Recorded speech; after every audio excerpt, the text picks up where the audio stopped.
kalau Roh Kudus kau izinkan bekerja, asal Anda jangan quit, asal kita jaga hati dengan segala waspada, dan belajar tetap setia ketika happy, ketika susah, jalan terus sama Yesus. Tuhan berjanji, nanti ketika Tuhan itu transformasi, Tuhan itu akan menjadikan hidupmu itu berubahnya dari kiri ke kanan, dari tenggara ke barat daya.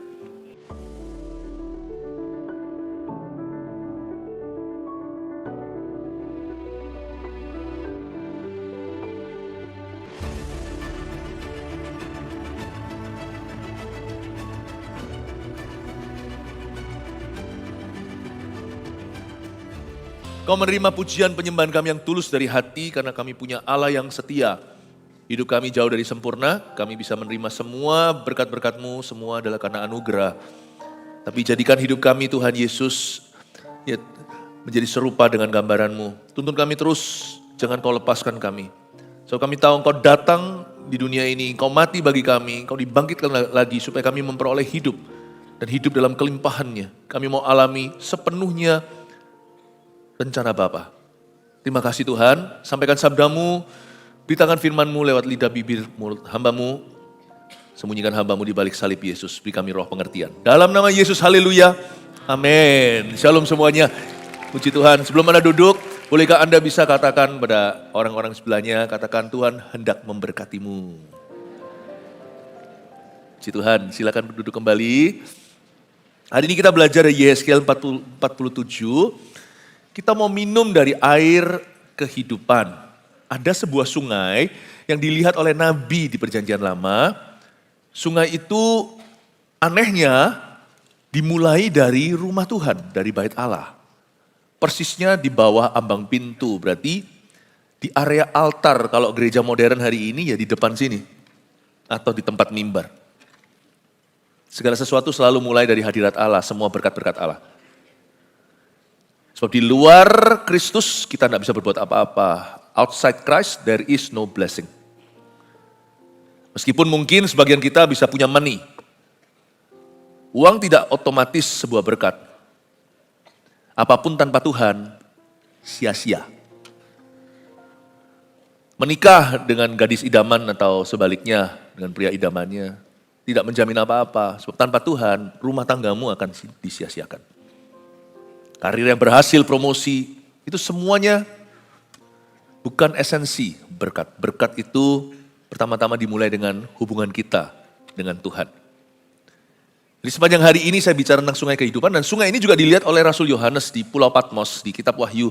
Dia melihat sungai itu, tapi yang di sorga dia lihat itu berasal dari tahta anak domba Allah. Membaca kitab Yehezkiel 47 ini kita bisa punya dua arti, pedang bermata dua. Yang pertama, arti harafiah. Bahwa nanti di kerajaan Mesias ketika Tuhan datang kembali, akan ada sungai beneran. Dan sungai ini yang disebut ini yang sampai ke laut mati, nanti segalanya. Itu laut mati yang sekarang ini nanti menjadi air segar, menjadi air tawar. Sekarang tidak ada makhluk hidup di dalamnya. Saya juga pernah swim di sana. Saya pernah mengunjungi Laut Mati ketika berziarah ke Israel bersama dengan jemaat. Gak ada hewan di situ, tanaman. Nanti secara geologi juga akan berubah secara biologi. Tapi bukan hanya arti harafiahnya, baik di kerajaan 1000 tahun nanti ataupun suatu hari ketika kita di sorga itu gak ada laut, kata kitab Wahyu, tapi di sana ada sungai. Tapi hari ini penglihatan dari Nabi Yehezkiel juga bisa menjadi berkat buat kita, yaitu makna rohaninya. Tentunya dari cerita ini, dari vision ini, dari penglihatan ini, kita bisa memetik aplikasi-aplikasi untuk hidup kita, atau kita bisa diberi pemahaman-pemahaman baru. Saya baca dulu ayat 10 sampai 12 saja, Yehezkiel 47 ayat 10 bunyinya, maka penangkap-penangkap ikan penuh sepanjang tepinya. Mulai dari En-Gedi sampai En-Eglaim, daerah itu menjadi penjemuran pukat, dan di sungai itu ada berjenis-jenis ikan seperti ikan-ikan di laut besar, sangat banyak. Tetapi rawa-rawanya dan paya-payanya tidak menjadi tawar, itu menjadi tempat mengambil garam. Pada kedua tepi sungai itu tumbuh bermacam-macam pohon buah-buahan yang daunnya tidak layu dan buahnya tidak habis-habis. Tiap bulan ada lagi buahnya yang baru. Sebab pohon-pohon itu mendapat air dari tempat kudus itu, buahnya menjadi makanan dan daunnya menjadi obat. Jangan lupa, saya tidak hanya bahas dari makna rohaninya, tadi saya sudah jelaskan awal-awal bahwa ini sebenarnya adalah nubuatan yang akan digenapi secara fisik nanti. Alkitab bukan hanya bicara tentang kerohanian, tetapi nubuatan-nubuatan yang akan digenapi secara nyata. Ya, seperti antikristus suatu hari, spiritnya sudah ada, tapi suatu hari orangnya nanti akan dimunculkan. Tapi jangan spekulasi, nanti kita bahas lain kali. Tapi mari kita sekarang masuk ke makna rohaninya agar kita bisa terapkan kebenaran ini dalam hidup kita sehingga penglihatan Nabi tidak sia-sia. Kelimpahannya. Tuhan Yesus berkata, "Aku datang supaya kamu hidup." Dan hidup dalam kelimpahannya. Jadi kelimpahan atau abundance bahasa Inggrisnya itu bukan ide kita. Itu bahkan bukan kerinduan kita. Kelimpahan itu adalah idenya Allah dan kehendak Allah pula. Hanya kita agak anti dengan kata prosperity. Saya juga. Yang namanya prosperity gospel itu nggak ada seharusnya. Karena the gospel is not just about prosperity. Injil bukan hanya tentang kemakmuran, juga tentang kesengsaraan, penderitaan. Kisah Para Rasul 13 berkata, untuk masuk kerajaan sorga, kita harus banyak menderita. Bukan untuk beli keselamatan kita, karena kita sempurna, karena kita itu bayar harga, bukan ya. Tapi kalau seseorang mau setia sama Yesus di dunia yang gila, mau tidak mau pasti menderita, pasti dibenci, disalah ngerti, difitnah. Orang hidup benar itu zaman ini apalagi sengsara. Tapi Injil bukan hanya soal suffering only atau penderitaan. Injil juga tentang kuasa kebangkitan. Saya kemarin hari Minggu waktu di Semarang saya ajarkan dari Yeskel pasal 37. Itu bukan soal sungai tapi soal lembah penuh dengan tulang-tulang kering. Lalu Yeskel disuruh bernubuat, nabi yang sama nih. Yang dapat penglihatan itu dapat penglihatan lain lagi. Bernubuatlah ke arah 4 angin. Ya. Angin itu simbolis Roh Kudus dan karyanya. Bernubuatlah ke arah 4 mata angin, jangan hanya 1. Kita harus waspada jikalau satu gereja hanya mengajarkan itu melulu. Karena Injil itu ke 4 arah mata angin. Dia menjamah seluruh kehidupan kita meskipun core atau intinya adalah Yesus mati dan bangkit pada hari ketiga. Tetapi segala sesuatu tentang Yesus, pengajaran, teladan, semuanya akan menjamah seluruh kehidupan. Setiap aspek hidup kita ke 4 arah mata angin. Jadi kalau kita sebagai orang Kristen atau gereja atau seorang hamba Tuhan hanya ajarkan tentang kuasa only, harus hati-hati. Tapi kalau kita hanya ajarkan kasih, kita tentang kuasa, kita juga mau separuh Tuhan. Karena Tuhan itu maha kuasa, di samping dia maha kasih. 4 arah mata angin. Prosperity, kemakmuran itu ada. Tapi tidak boleh diajarkan atau dipahami di luar konteks. Tidak boleh menjadi satu-satunya emphasis atau penekanan.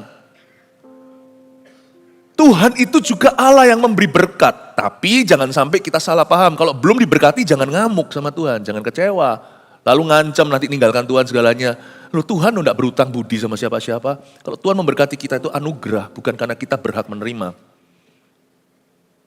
Bernubuatlah ke arah 4 mata angin. Roh Kudus bekerja itu lengkap. Kita nggak hanya bicara tentang kematian Tuhan, Jumat Agung, tapi juga Paskah. Tapi ada orang yang suka ngomong Paskahnya, tidak mau jalan salibnya, juga bermasalah. Paham ya maksud saya ya? Nangkep ini dulu ya, supaya saya kasih konteksnya. Nah, kelimpahan, abundance, atau kemakmuran yang orang lebih mengerti, prosperity. Berkat itu ada loh. Berkat itu ada. Bahkan ada ayat yang berkata, give, it will come back to you. Good measure, press down, shake it together. Running over, give, it will come back to you. When you give to the Lord. Beri, akan kembali kepadamu. Takaran yang kau pakai itu ditekan, dimaksimalkan, itu akan melimpah ruah. Ada, Tapi yang disebut dengan prosperity hari ini atau kemakmuran atau abundance atau kelimpahan itu harus didefinisikan dengan lengkap. Izinkan saya memberikan pengajaran yang cukup seimbang tentang kelimpahan. Saya segera akan definisikan, kalau sungai itu mengalir melalui hidupmu dan setiap aspek hidupmu, kita pasti akan mengalami hidup yang berkelimpahan dalam Kristus. Kita pasti akan mengalami the abundant life. Bukankah Yesus yang ngomong begitu? I have come so you will have life and have it abundantly. Aku datang supaya kau hidup dan supaya kau hidup dalam kelimpahannya. Saya nggak bicara tentang bergelimang harta. Saya nggak bicara tentang volume sesuatu yang kita miliki. Kadang-kadang kalau kita bicara soal limpah, itu langsung pikirannya adalah jumlah. Oh no, saya jelaskan nanti pada waktu mengalir sungai itu, apapun yang dialiri jadi hidup dan segala sesuatu bertumbuh, berbuah lebat. Nah, sekarang kita lihat apa saja yang terkandung dalam janji Tuhan ketika Roh Kudus bekerja dalam kehidupan seseorang, apa saja yang akan bertambah. Mari kita lihat, oke? Itu yang disebut dengan hidup dalam kelimpahannya. Mari kita baca sekarang ayat 10 lagi. Maka penangkap-penangkap ikan penuh sepanjang tepinya, mulai dari En-Gedi sampai En-Eglaim, berhenti di sana. Ada orang yang berkata minum makanan tertentu, nutrisi tertentu itu mengikat. Itu nggak baik. Maksudnya ada makanan tertentu atau minuman tertentu itu nggak baik. Dia mengikat gula. Saya nggak ngerti gini-gini ya, harus tanya dokter. Atau mengikat lemak, dia tidak menghancurkan, tidak melunturkan lemak. Ya, ada orang juga percaya kalau minum herbal tertentu, teh tertentu itu hancurkan lemak. Wow, I don't know. Tapi orang yang dipenuhi Roh Kudus punya sifat rohani. Semua berkat yang Tuhan taruh itu tertangkap semua dalam hidupnya. Gak bisa luput. Tangannya itu tidak lunyu, tidak licin.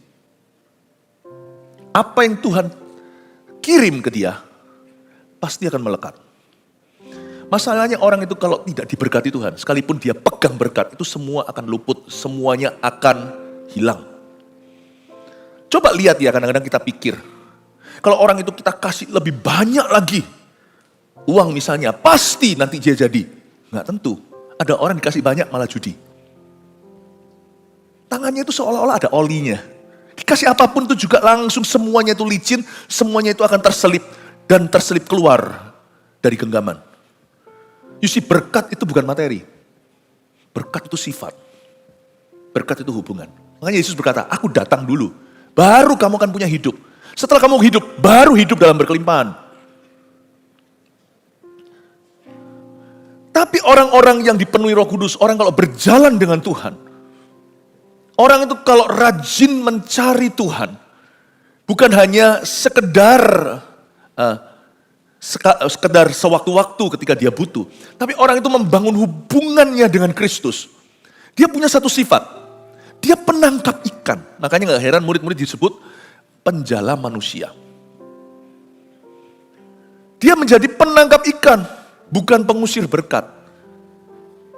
Ayat ini berkata, maka waktu aliran itu sungai tadi, Yeskel kan berenang.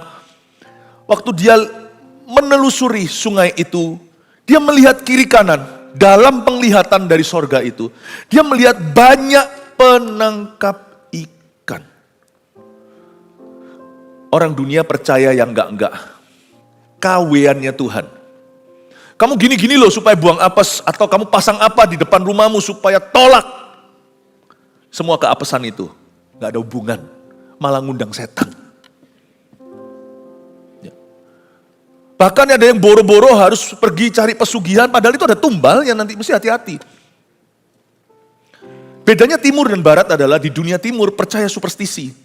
Dan setan bisa pakai apapun juga asal kau tidak kasih iman ke Tuhan, dia akan gunakan. Setan pun tertawa di balik layar.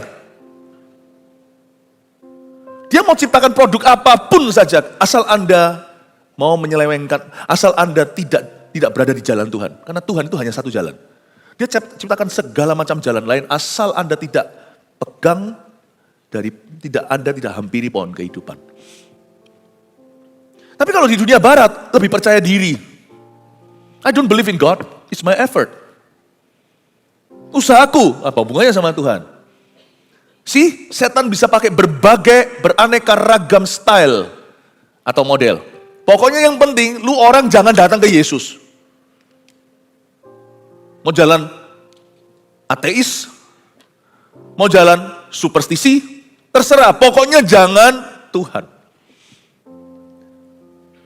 Kalau orang misalnya yang pakai pesugihan segalanya nggak ngerti, itu nggak akan nangkap berkat kok. Kelihatannya tertangkap, tapi anak Anda tertawan setelah itu. Pasti ada tumbalnya 100.000%. Nothing is free. Tapi kalau berkat itu dari Tuhan, susah payah nggak menambahnya. Tidak ada kutuk maksudnya. Bukan berarti susah payah ini kita nggak ngelembur kerja, nggak sungguh-sungguh. Orang Kristen mesti sungguh-sungguh kerja. Termasuk mereka yang kerja di gereja mesti harus lebih sungguh-sungguh malahan. Jadi contoh dan teladan. Itu nggak nangkep berkat. Tapi kalau Tuhan memberkati hidupmu, kebajikan, kemurahan akan mengikutimu. Kau tidak usah kejar-kejar tuh kebajikan dan kemurahan. Dia akan mengejarmu. Sebab ada sesuatu sifat rohani yang Tuhan pasang. Orang itu penangkap ikan. Dan penangkap ikannya penuh sepanjang tepinya. Padahal tadi sebelum sungai itu mengaliri, tempat itu mati. Makanya namanya laut mati ini. Salah satu geografi yang disebut di sini. Tempat itu mati, tidak ada makhluk hidup. Banyak rawanya. Tidak ada kehidupan di dalamnya. Tidak ada ikan. Tidak ada manusia. Pohon pun tidak ada. Tapi setelah dialiri sungai itu, kiri kananku lihat banyak pohon berbuah. Maka penangkap ikan penuh sepanjang tepinya. Bukan berarti hidup mulus tidak ada masalah. Tapi apapun masalah yang kau hadapi jadi peluru keberhasilanmu. Semua senjata ditempa melaut. Bukan hanya tidak berhasil tapi menjadi peluru keberhasilan. Itu bedanya, bukan berarti kita itu gak punya masalah. Tetapi orang yang jalan sama Tuhan, yang bangun hubungan dengan Tuhan, tidak pernah quit. Di 1000 hasta pertama atau 1000 hasta kedua, 1000 hasta ketiga. Ketika jalannya mulai susah, awal jalan sungainya hanya setinggi tumit. Lalu tambah jalan tambah sulit. Karena langsung ke lutut, lalu di level pinggang. Jalan di darat lebih gampang, jalan di dalam swimming pool itu lebih susah. Ini jalan di sungai lagi, hingga harus berenang. Kalau kita nggak quit, kita akan melihat nanti hidup kita makin lama makin kuat. Hendak menghadap Allah di Sion. Sekali lagi, disclaimer bukan berarti kita nggak punya masalah. Tapi dalam masalah kita ada Tuhan dan penyertaan. Beda loh. Tuhan memang akan memperlakukan sesuatu yang beda antara orang benar dan orang fasik. Orang benar fasik kalau hujan sama-sama basah. Kalau jemurannya nggak diambil, nggak peduli dia Kristen atau bukan, sama-sama nanti harus dicuci lagi. Tetapi bedanya adalah anak-anak Tuhan dan yang bukan, orang fasik dan orang benar. Itu akan ada perbedaan kelakuan dari Tuhan Yesus. Yang satu Tuhan akan sertai. Yang satu Tuhan akan biarkan dia menjadi percontohan suatu hari. Jangan pernah kau tinggalkan Tuhan untuk mengejar berhala. Penangkap ikan itu penuh sepanjang tepinya. Ini adalah makna rohani di dalamnya menunjukkan sifatmu. Kalau Tuhan memberkatimu, kebajikan kemurahan akan mengikutimu. Sungguh, dunia berkata susah ekonomi segalanya itu nanti anak-anak Tuhan ada deh jalan. Orang bilang pasti ada jalan tikus. Jangan, anak Tuhan jalan domba. Mana ada jalan tikus? Kita bukan Mickey Mouse. Ada jalan, sungguhan. Kalau doamu belum terjawab, saya curiga. Anda minta sesuatu itu bukan benar atau salah. Itu jelas-jelas sesuatu yang kau butuhkan dan itu bukan benar salah. Itu adalah berkat Tuhan di dalam dunia kerja Anda misalnya atau di dalam keluarga Anda. Kalau itu belum dikabulkan, saya curiga ada sesuatu yang lebih bagus itu. Itu tinggal menunggu nanti. Ada berapa berkat itu yang diikat sama Tuhan di dalam sorga. Di bank sorga lah istilahnya. Tuhan ikat. Sama seperti deposito Anda. Kan gak bisa dicairkan. Tunggu jatuh temponya. Ada berkat tertentu tidak dijawab sekarang itu karena diikat sama Tuhan. Karena nanti Tuhan akan kasih bunga-bunganya. Jangan marah, jangan kecewa, jangan putus asa, jangan berhenti berdoa. Salah malahan. Jalan 1000 hasta, masuk lagi, cemplung lagi ke dalam air itu. Terus susah tetap dalami. Karena sifat rohani, orang-orang yang kepenuhan Roh Kudus adalah banyak penangkap ikan di kiri kanannya. Di hidupnya itu loh. Side views-nya, pemandangan kiri kanan itu adalah penangkap-penangkap ikan. Dan Tuhan itu kalau bekerja nggak tanggung. En-Gedi sampai En-Eglaim. En-Gedi itu, ini satu di southwest, satu di southeast. Saya itu, bahasa Indonesia saya juga nggak bagus-bagus gimana. Saya dulu hanya SD di Indonesia. Jadi southwest itu harusnya barat daya ya. Jadi selatan ke arah barat, barat daya. Southeast itu berarti tenggara. Loh, kok saya lebih tahu? Jadi ini semuanya terjadi di south, semuanya terjadi di selatan Israel. Ini penglihatan ini lokasinya dalam penglihatan itu adalah di daerah Laut Mati sana. Kalau Anda tahu peta Israel, atas itu Gunung Hermon, bawah itu Yerusalem, bawah lagi Bethlehem, itu di bawah lagi ada Yeriko. Nah ini di bagian selatan, tapi selatan yang sebelah timur ke selatan sebelah barat. Dari selatan sebelah barat, yaitu barat daya, ke tenggara. Berarti ini ujung ke ujung. Tuhan dengan kata lain, kalau Roh Kudus kau izinkan bekerja, asal Anda jangan quit, asal kita jaga hati dengan segala waspada, dan belajar tetap setia, ketika happy, ketika susah, jalan terus sama Yesus, Tuhan berjanji, nanti ketika Tuhan itu transformasi, Tuhan itu akan menjadikan hidupmu itu berubahnya dari kiri ke kanan, dari tenggara ke barat daya. Itu kalau diukur pakai penggaris, En-Gedi, kita semua tahu En-Gedi tempat Daud melarikan diri di padang gurun itu. Karena kan jadi buronnya Saul. En-Gedi adalah tempat oasis juga.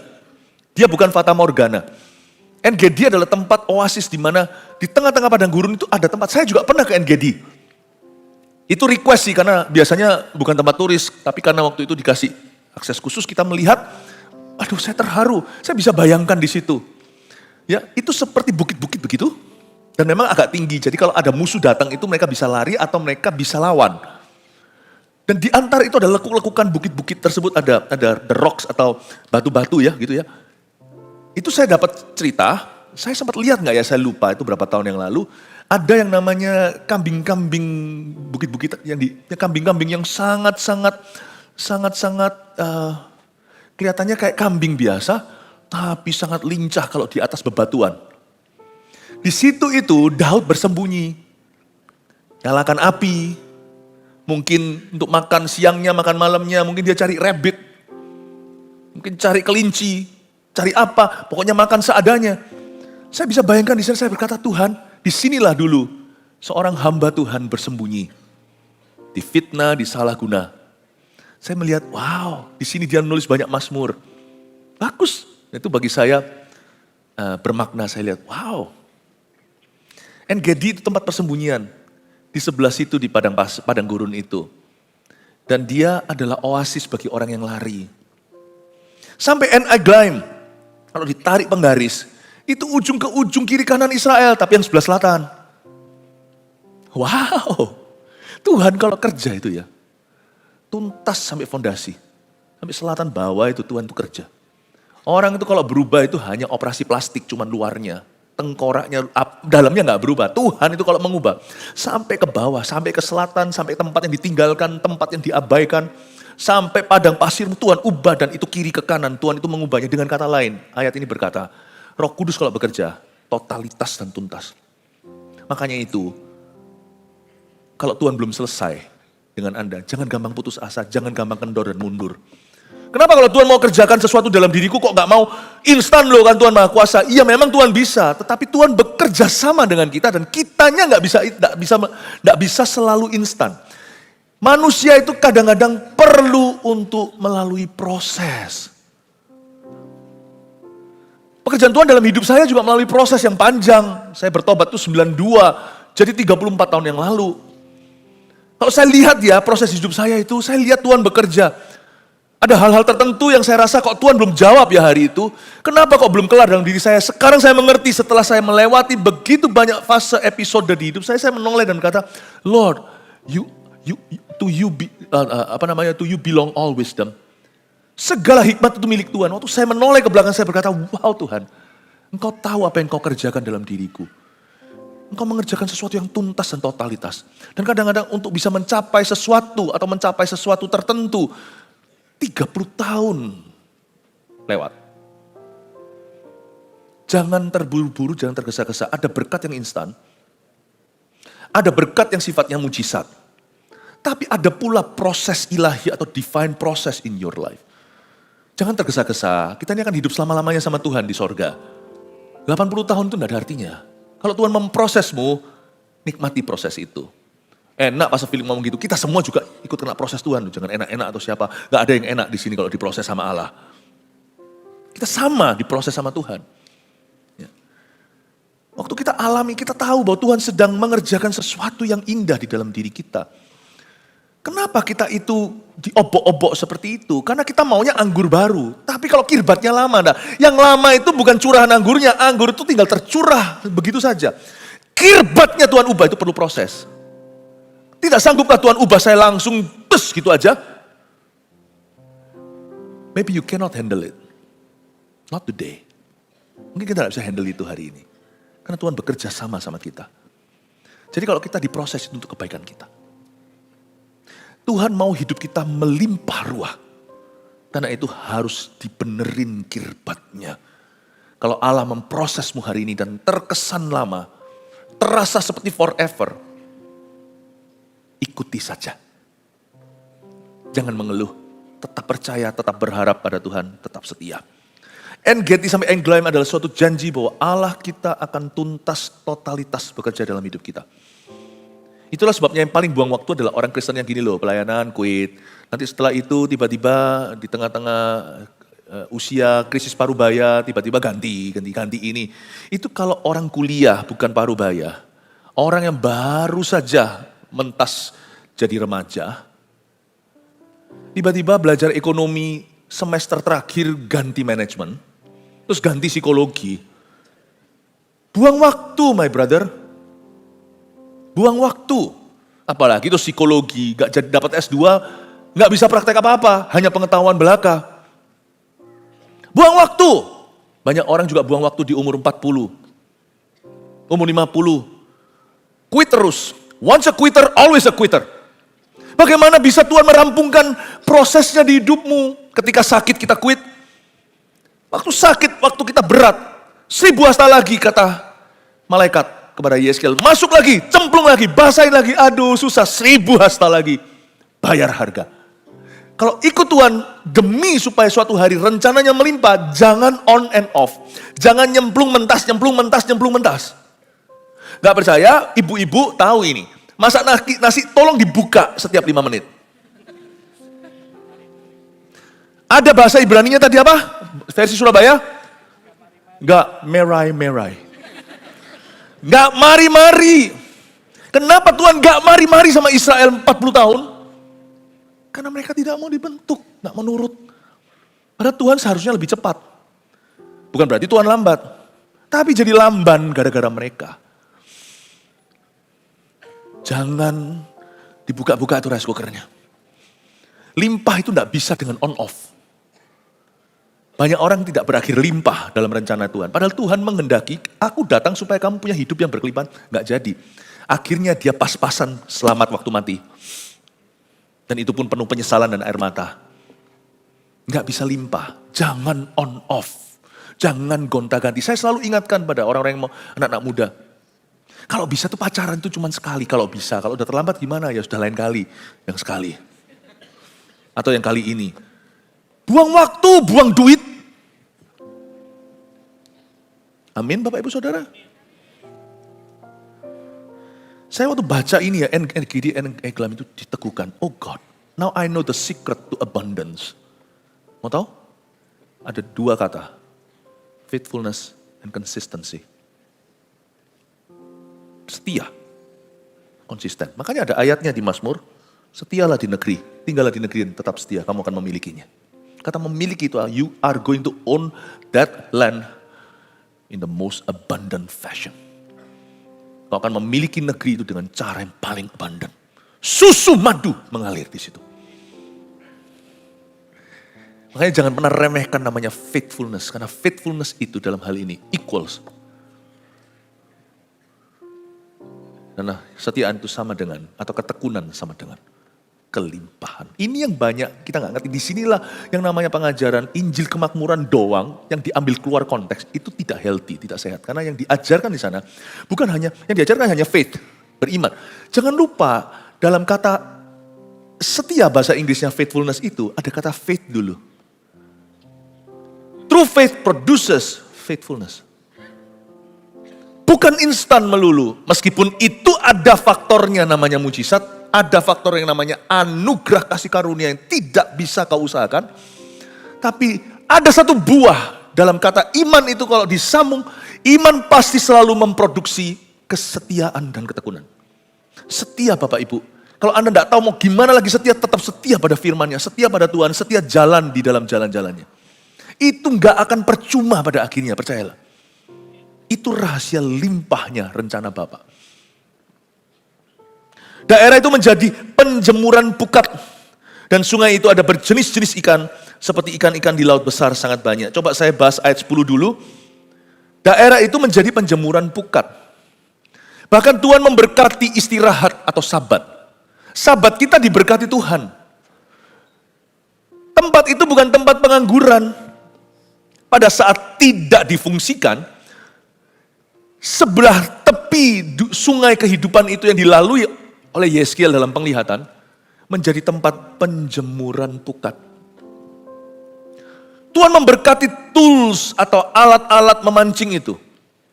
Meskipun malam hari itu, atau mungkin siangnya istirahat, orang kalau mancing biasanya malam, supaya ikannya gak kelihatan. Tapi Tuhan kasih berkat pada alat-alatmu. Saya jadi ingat Mazmur 127. Tuhan memberikan kepada orang yang dikasihinya tidur. Atau Tuhan memberkati istirahat orang-orang yang dicinta. Ini bukan bicara soal passive income. Bisa jadi ada dimensi itu. It's not about that. Sebab kalau Anda kira Anda kerja lebih keras lagi, Anda akan berhasil, Anda salah. Saya tidak berkata ini, dan ini jangan diterapkan oleh orang yang malas bekerja. Oh, amin pastor. Saya kasih ayat yang beda pada orang yang begitu. Melipat tangan sebentar lagi, tidur sebentar lagi. Kemiskinan akan menyerbu rumahmu. Ada ayatnya di Amsal. Tesalonika berkata, lu gak kerja, lu gak usah makan. Paulus ngomong begitu, karena Paulus itu bukan hanya seorang pengkhotbah, dia juga seorang pengusaha tenda. Itu bukan tenda pramuka. Paulus adalah seorang realtor. Di real estate-nya orang Arabia. Itu tenda-tenda yang khusus dibangun untuk orang hidup di dalam iklim yang seperti itu. Di bawahnya pasir. Mau bangun konstruksi, goyang tanahnya. Tenda, tancap di dalam. Tahan angin. Tsunami ya gak tahan, tapi kalau tahan angin yang besar masih tahan. Paulus itu ngerjain itu. Dia berkata, gak kerja? Gak usah. Dia bilang, di dalam perkabaran Injil, aku kerja lebih keras daripada rasul-rasul lain. Dan pada waktu dia menjadi pengusaha tenda, untuk membiayai dia punya misi, dia dengan Aquila dan Priscilla bekerja keras, saling menolong, menopang. Lalu diserahkan, dia pergi ke kota berikutnya beritakan Injil dulu. Aquila, Priscilla menyusul. Pada orang-orang yang ini, orang-orang yang tidak mau sungguh-sungguh dalam bekerja, takut lembur. Aduh, itu paling repot lah kalau melihat orang ngeluh di dunia sekarang ini ya. Orang bisa punya kerja itu harus kamsyah. Jangan ngeluh pekerjaanmu. Dalam pelayanan juga orang bilang berat-berat. Saya tetap belas kasihan. Kalau itu terjadi di depan mata, saya pasti akan balut lukanya. Saya bilang, oke, kasihan. Tapi terus terang, kalau itu saya terapkan di saya sendiri, saya nggak gitu. Saya nggak semanja itu. Puluhan tahun saya melayani. Istirahat harus ada. Olahraga sekarang nambah. Saya tidak mengeluh. Dalam pelayanan siapapun juga di sini yang merasa berat, sama saya tidak mau meninggikan diri. Jangan merasa dirimu lebih tinggi. Tapi paling tidak kita, Anda dan saya, mau berat-beratan dalam pelayanan? 6-7 lah. 11-12. Apa itu? Ya, tidak dengar saya, nanti aja. No. Saya tidak ngeluh. Kalau pas lagi orang capek ya kita akan rangkul. Tapi izinkan saya ngomong as far as I am concerned ya. Bukan semua dibandingkan dengan kami yang enggak gitu sih, kami bukan standarnya. Cuman kadang-kadang saya mikir, aku tidak akan manja seperti dirimu. Tired? Mau perhitungan sama Tuhan? Baik itu soal pelayanan, baik itu dalam pekerjaan kita, mau perhitungan. Saya bersyukur saya punya pekerjaan, saya bersyukur saya bisa melayani Tuhan. Saya bersyukur. Sungguhan. Saya tidak tahu kenapa, saya berbelas kasih iya, empati iya. Tapi suruh saya ngerti, saya tidak ngerti. Terus terang, mungkin saya agak bodoh. Saya kurang ngerti orang yang suka mengeluh, berat-berat. Atau perhitungan, saya tidak ngerti. I don't understand. Karena bagi saya merasakan kalau melayani Tuhan itu sukacita loh. Limpah itu bukan bicara tentang harta dulu. Limpah dengan syukur. To me ya, I'm so thankful, bersyukur banget. Gue punya pekerjaan, bersyukur banget bisa pelayanan. Bersyukur. Ada satu orang dulu dari Afrika pernah datang ke gereja kita 10 tahun yang lalu. Lalu tak lama kemudian saya dengar dia quit dari ini ministry karena dia merasa capek segalanya. Oh enggak, bukan capek sih biasa. Dia merasa dia dimanfaatkan oleh semua orang. Ya setahu saya, orang itu dulu waktu ngomong sama saya, kita sama-sama berdoa, Lord use me, pakailah aku. Loh kalau doa sama Tuhan minta dipakai ya jangan terlalu keberatan kalau dimanfaatkan. Apa yang dipakai itu pasti dimanfaatkan. Tadi kebaktian sebelum ini saya cerita, saya lutut masih healing, masih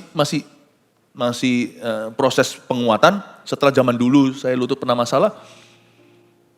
Saya renang untuk jalan di kolam renang itu. Ketemu orang sepi, cari tempat yang sepi, enggak usah tanya di mana. Ketemu sama satu om susu-susu, ajak debat lagi. Saya ini mau olahraga, diajak debat. Karena dia tahu, oh pendeta Philip. Saya udah cari yang sepi loh. Kok masih ketemu setan?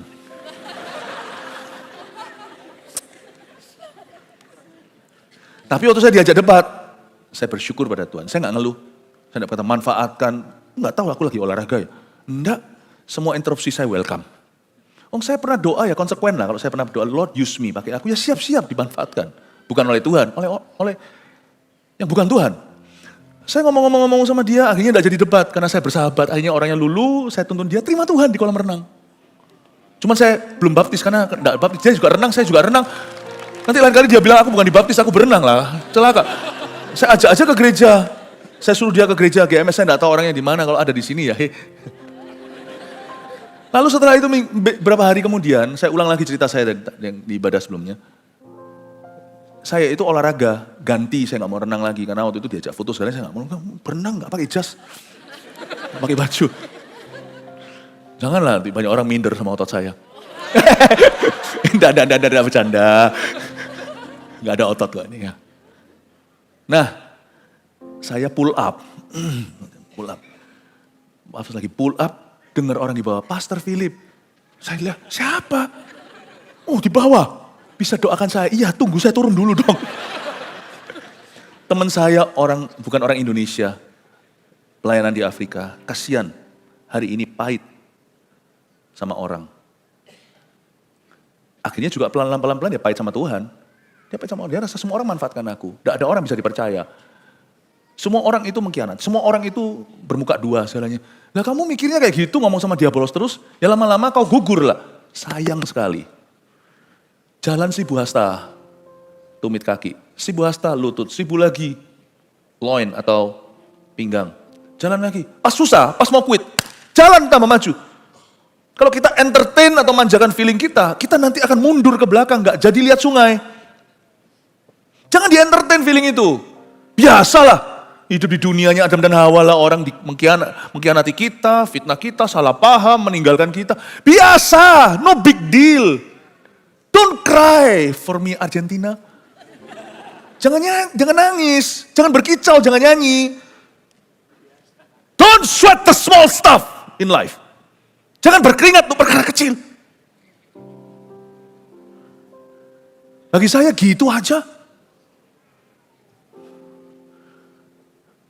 Gitu aja kok.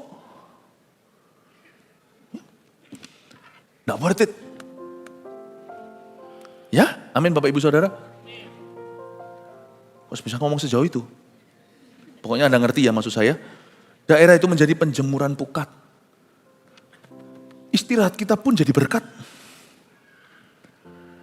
Kita nggak istirahat, konsep kita istirahat bukan begini kelimpahannya. Orang yang limpah ruah dengan syukur, yang melimpah hatinya, jiwanya itu, dia nggak gini loh, aku perlu healing. Dikit-dikit perlu healing. Ini generasi harus hati-hati nih sama Tuhan. Dikit-dikit perlu healing. Belum kerja sudah minta healing. Kerja dikit healing lagi. Disakiti healing. Gak jadi healing ministry, karena healing ministry bukan untuk dia. Healing ministry itu orang yang disakiti dan healing orang lain terus. Itu healing. Bukan gitu, lari dari panggilan Tuhan. Healing itu begini, kita kerja, hati kita jaga. Setelah kita istirahat, Tuhan itu refresh our soul. Bukan healing, tapi Tuhan menjadi penjemuran pukat. Itu berarti Tuhan memberi kita hikmat. Pukat itu sebelum dijemur biasanya akan dilihat mana-mana yang loose, mana-mana yang longgar. Itu kebiasaan nelayan. Ingat satu cerita, ketika mereka tidak menangkap ikan, mereka benerin net atau jala, lalu Yesus lewat dan berkata, tebarkan sebelah kanan, lalu 153 itu kalau tidak dibenerin, 153 itu pasti lepas puluhan. Jadi kalau kita istirahat itu, Tuhan akan fix kita, diberkati, untuk kita nanti waktu masuk lagi, lebih tajam. Bukan healing itu break even. Aku itu regress mundur dulu, minus untuk nyampai ke ground zero atau kembali ke titik nol. Itu bukan penjemuran pukat. Itu bukan sabat. Tapi kita itu waktu healing itu bukan di titik minus, waktu healing, waktu istirahat, kita itu di fix sama Tuhan demikian rupa supaya nanti waktu kita kembali, it's times 2 or times 7. Our sharpness atau ketajaman kita, usefulness kegunaan kita, hikmat kita, wahyu kita, urapan kita itu kembali 7 kali ganda setelah kita itu istirahat. Pukatnya dipakai itu langsung 153. Istirahatmu jadi berkat. Mereka akan berjalan makin lama makin kuat.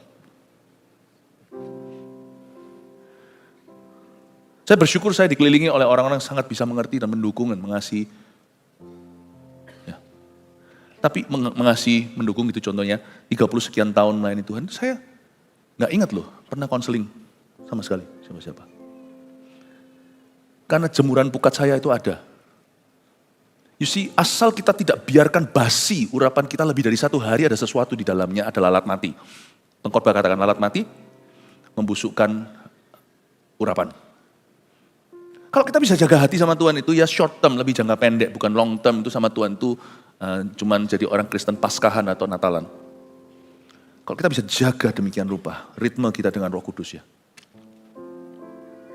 Kita tidak akan pernah ketemu ada luka basah di hidup kita setelah hari kedua. Gak ada.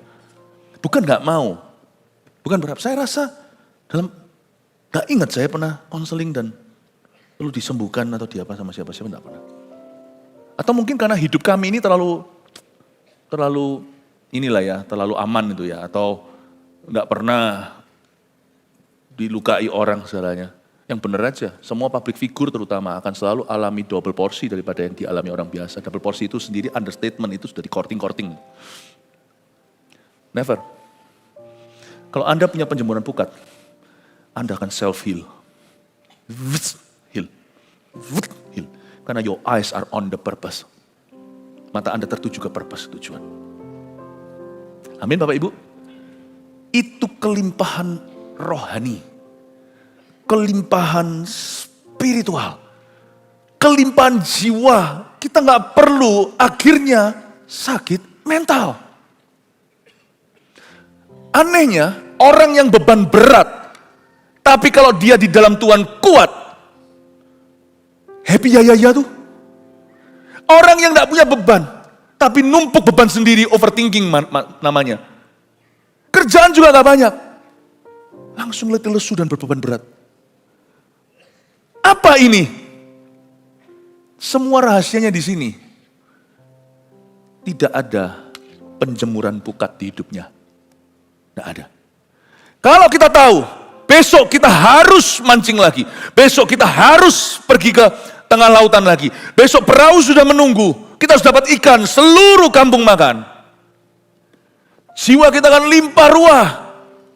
Sedikit luka, tidak ada kerasanya. Orang rasa terluka itu kalau di sana. Aduh sakit, kalau lagi liburan. Tapi kalau lagi perang, tiba-tiba berkata, tolong, pertolongan pertama. Kenapa? Digigit nyamuk. Bisa ditembak sama kawan-kawannya. Kena peluru aja dia gak kerasa. Penjemuran pukat. Limpah ruah kita itu karena purpose. You see, kita lemah bukan karena kita tidak kuat rohani. Kita lemah karena kita lemah tujuan. If you have a strong purpose, God-given purpose in your life, tujuanmu yang kuat dalam Tuhan, penjemuran pukat, Anda tidak akan kerasa ketika Anda disikat. Ini satu ayat aja, maaf ya, nanti saya lanjutkan di ibadah berikutnya aja. Satu ayat pun belum kelar, penjemuran pukat. Di sungai itu ada berjenis-jenis ikan, seperti ikan-ikan laut besar sangat banyak. Oke, dengan cepat aja, lalu kita selesai. Bukan hanya itu, tapi di sini ada banyak kelimpahan, bukan hanya rohani. Secara jasmani juga lihat, ada berjenis-jenis ikan. Katakan berjenis-jenis ikan. Ya, Tuhan, kelimpahan yang dari Tuhan itu nanti akan berjenis-jenis. Jadi kalau kita bicara kelimpahan itu kan pikiran kita langsung volume sesuatu itu bertambah. Banyak atau kuantitas. Itu iya, salah satu berkat Tuhan, tapi bukan satu-satunya. Salah satu model berkat Tuhan, kalau Tuhan melimpahi kehidupan seseorang adalah, berkatnya bukan satu jenis. Jenis-jenis berkat. Susah payah tidak mengikutinya. Ada orang kerjanya berhasil, rumah tangganya hancur. Ya iyalah, dia gak pernah ketemu sama mereka. Ya pasti dia lebih berhasil. Ya gak tentu sih, tapi biasanya bisa lebih berhasil. Kalau kita mau jual waktu kita yang berharga, minggu pun kita gak usah ke gereja. Ya kita pasti make more money. Saat itu, minggu itu. Pasti. Tapi ya nanti jangan sampai habis bilnya di cuci ginjal. Ya, bocor dari belakangnya ada kalau kita tidak perhatikan kesehatan. Isinya cuma satu macam doang, satu jenis doang. Yang lainnya dikorbankan. Ya, saya sih tidak mau kehidupan seperti itu.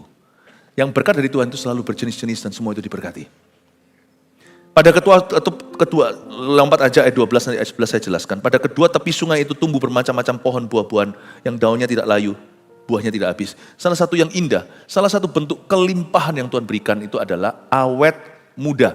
Bukan bicara tentang usia atau fitur fisik kita, bukan kondisi fisik kita, tetapi apa yang dari Tuhan itu awet, Bapak Ibu Saudara. Daunnya tidak layu. Tidak usah khawatir kalau kita itu bersekutu dengan Roh Kudus, nanti kita layu. Enggak akan. Justru makin lama kita makin kuat. Hidup yang produktif itu enggak berhenti sampai titik tertentu. Kalau ikut sama Tuhan itu seumur hidup akan produktif. Bahkan putih kepalamu pun kau akan digendong berbuah lebat dan menceritakan pada generasi berikutnya bahwa Tuhan adalah gunung batu yang kuat. Tiap bulan ada lagi buahnya yang baru sebab pohon-pohon itu mendapat air dari tempat kudus itu. Ini rahasianya. Kenapa kok begitu alive? Kenapa kok begitu segar tuh pohon dengan buah-buahannya? Kenapa banyak ikan di air jernih itu? Karena airnya dari tempat kudus. Saya bilang tadi di kebaktian 1, tadi saya sudah jelaskan di depan, bahwa airnya itu bermula dari bawah ambang pintu bait suci. You see, kalau kita punya air itu jernih, secara rohani nih maksudnya, maka lihat ya, ikannya itu banyak. Pohon-pohonnya itu gemuk-gemuk segar-segar. Karena dialiri air yang sehat. Kalau hidup kita diisi dengan firman, pasti sehat apapun yang kau pegang. Sungguhan. Nggak usah kaya raya, nggak usah apa, jangan serakah. Tapi pasti dimulai dengan kesehatan. Kelimpahan itu selalu dimulai dari kesehatan. Anything. Lihat ya, kalau satu kota itu airnya nggak bagus, itu bahaya, kasihan. Apa ada hubungannya secara fisik nanti sakit ini, sakit itu. Ada pula yang tiba-tiba suka alergi, membentuk alergi tertentu atau bahkan keguguran terjadi. Airnya itu air buruk di kota itu. Ya. Air itu menentukan. Kalau masukan kita itu adalah firman dan kalau kita bersekutu benar dengan Tuhan, apapun juga yang kau kerjakan pasti berhasil, itu sungguhan. Berhasil itu jangan kau takar dulu kelimpahan itu dengan volume atau dengan kuantitas. Itu nanti. Tapi sehat so pasti. 100% pasti sehat. Orang kalau nggak sehat, kerja apapun nggak benar. Apapun nggak benar, sungguhan. Kasih yang benar pun jadi salah di tangannya. Tapi orang kalau sehat, imannya, taruh apapun yang salah, dibenarkan oleh dia, diperbaiki. Perlu waktu mungkin, nggak instan, tapi pasti benar. Buahnya menjadi makanan, daunnya menjadi obat, daunnya nggak layu. Kita tunggu kapan orang itu jatuh, kita tunggu kapan dia akan layu. Nggak layu-layu, produktif terus di detik di mana kita merasa dia sudah tua. Pasti dia nggak sanggup lagi, tiba di balik generasinya orang-orang baru yang dibimbingnya. Anak buahnya dan sebagainya. Tiba-tiba evergreen. Dia evergreen, mereka orang-orang di bawahnya mulai kelihatan green semuanya. Mulai seperti hijau dan segar. Orang begini, yang hidupnya dalam Kristus tidak bisa mati. Hanya bisa meninggal dunia, meninggalkan legacy. Ingat Bapak Ibu Saudara, ikut Tuhan itu seumur hidup. Dan Tuhan berniat untuk melimpah ruahkan kasih karunia di hidupmu. Bukan sampai Anda umur tertentu, umur 78, sampai Anda mati atau sampai Tuhan datang. Ikut Tuhan itu paling enak, karena seumur hidup Tuhan akan take care kita. Tepuk tangan untuk Tuhan. Mari kita semua bangkit berdiri.